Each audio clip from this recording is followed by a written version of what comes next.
Chapter 42. Yasmeen. The first time Yasmeen followed Ben, she did it because she didn't trust him. Why would she? He screwed Yasmeen in his home with his wife asleep on the couch, unaware. If that didn't scream not trustworthy, Yasmeen didn't know what did. His son walked in on them, naked and asleep in his parents' bed. Another reason she didn't trust Ben. And there was Malcolm Gobo. Just hearing his name in her head made her skin crawl. Ben worshipped him like he was some kind of resurrection of God himself. It was disgusting, yet she still stayed, even after finding out the horrible truth. Ben had sold her out, putting her on a platter for Malcolm to feast upon.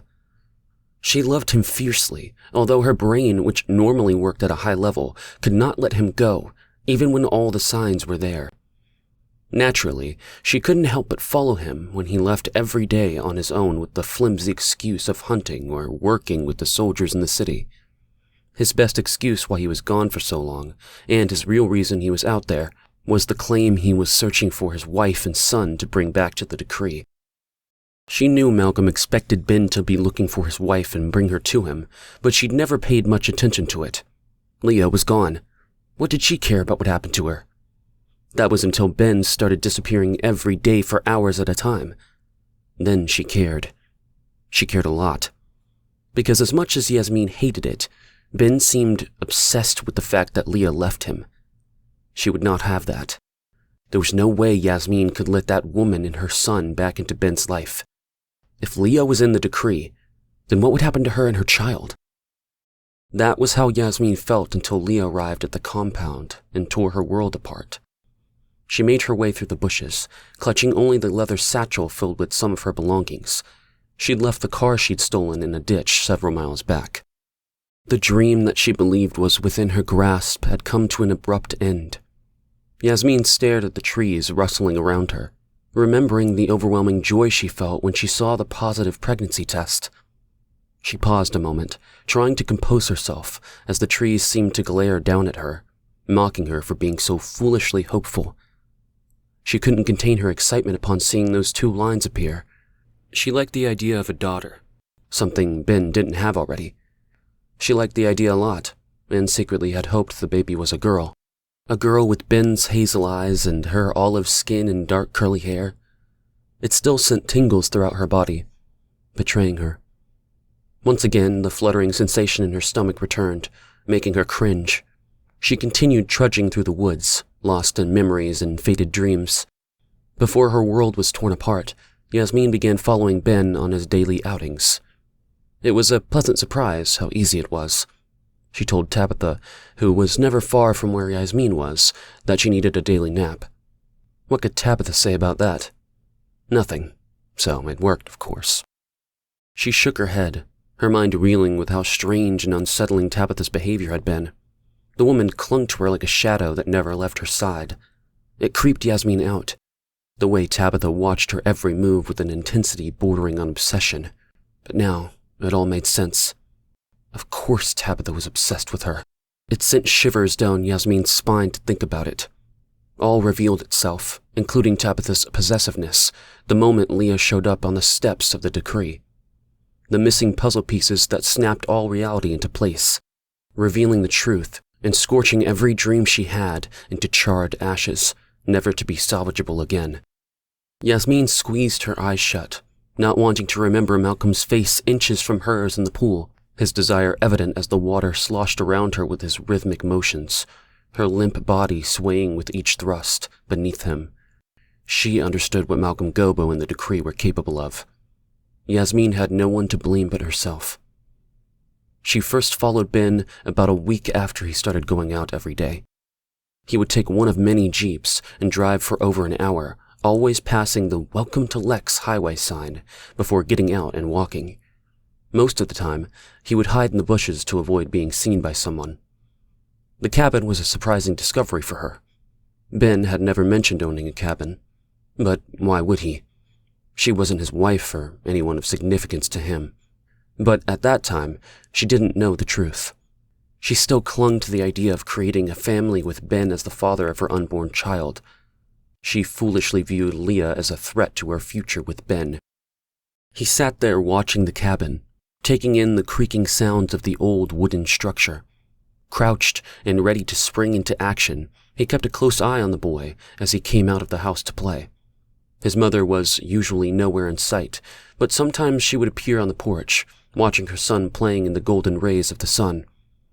Little did Ben know, Yasmeen was also watching, hidden from view as she kept an eye on him, observing the way his gaze lingered on the boy at play. She would say his name, letting it linger on her tongue like a weighty burden, choking her.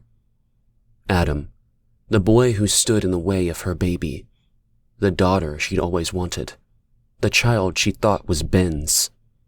Revulsion festered inside her, black and putrid. Her child was not Ben's, never had been. Her jealousy intensified and burned deeper, boiling inside of her every day as she trailed behind Ben. She couldn't help but feel this way, even after she knew the truth of it all. All the lies she'd been led to believe, exposed. Ben was oblivious to her absence each time he returned. It never fazed him when she pounced on him, desperate to make him hers.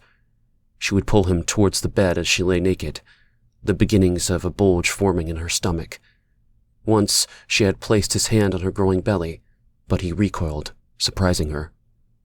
Now she knew why. Yasmeen stopped in her tracks, clasping her hands tight to her head, trying to erase everything that was real. Ben's face twisted into a look of utter repugnance as he yanked his hand from her stomach. He grabbed her by the hair and pulled him to her, forcing her head down, shoving himself deep into her mouth until he came. That's how it was with them. She would throw herself at Ben, wanting to squeeze him inside her and claim him as her own. And each time, he would take her with more force until they both lay spent and defeated, like warriors who had just lost a battle. It only escalated once Yasmeen knew the truth about everything. Yet she still stayed, dragging Ben into her bed as he plunged himself into her, moaning out his name as her quivering body arched beneath him. She still wanted him, even when she knew he did not want her. It had only progressed when Leah and Adam encountered the man named Kai. Ben had become more demanding, never leaving Yasmeen alone when he returned from Hayden. Of course, Yasmeen knew why he fucked her with such ferocity. It was because of the tall, handsome native man with the long, dark hair who watched over Leah. She saw him. She saw the way he looked at her. Yasmeen knew how a man looked at a woman, and although Kai spoke like he didn't like her, Yasmeen knew better. He was holding back what he really felt, and that was desire. Ben saw it too. She continued walking, knowing each step she took was taking her closer to her destination. She'd traveled this path many times in the last few weeks, following Ben right to Hayden. She thought of Leah and how Yasmeen had treated her that fateful day at the decree, and wondered if Leah would do the same thing she did and send her away. And what about the tall man? Would he allow Ben's mistress side by side with his wife into his sanctuary? She had no idea. But what choice did she have but to try? Where else could she go? She realized she'd have to hide, even if they took her in, because of Ben. His watchful eye always on his wife and kid. If he saw her at Hayden, he wouldn't be able to keep her whereabouts quiet, not as long as she was pregnant with Malcolm's child. Malcolm might not press Ben to find Leah quicker, but there was no way he was going to stop trying to find Yasmeen, or should she say, the vessel carrying his heir. It was just the reality of things. As long as she was pregnant, she had to keep it hidden. Light drops of rain started to drizzle from the sky, tapping against the foliage above her with soft plopping sounds. She raised the hood of her mustard-colored coat to shield herself and continued on foot. It was a considerable distance to reach Hayden, and she still had quite a way to go. The sun had set hours ago, and the day had long since turned to darkness. The journey had been arduous, but Yasmeen didn't mind. It felt like a trek through hell, but she was getting closer to the other side, ready to wash away all the wrong she'd done with the pouring rain. It wasn't over, of course. Her sins were not washed away.